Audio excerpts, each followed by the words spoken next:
What happens when 90% of the media is controlled, owned by 6 corporations? What happens when those same corporations are operated and controlled by a political ideology? What happens when the news is no longer free from bias? What happens when the news is no longer reliable and independent? What happens when the news is no longer trustworthy? What happens when the news simply becomes an extension arm of a political party? Fact becomes fiction. Fiction becomes fact.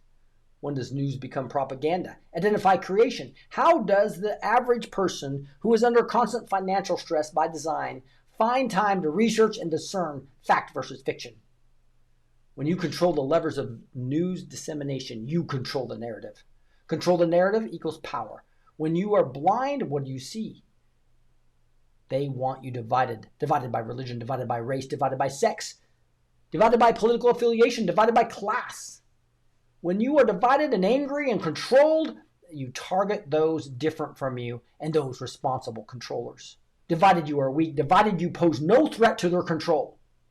When non-dogmatic information becomes free and transparent, it becomes a threat to those who attempt to control the narrative and or stable livestock-kept sheep. When you are awake, you stand on the outside of the stable. Groupthink collective and have free thought. Free thought is a philosophical viewpoint which holds that positions regarding truth should be formed on the basis of logic, reason, and empiricism rather than authority, tradition, revelation, or dogma. This represents a clear and present danger to the constitutional republic of the United States of America. Visit faithandfreedom.tv and download the Faith and Freedom TV app today.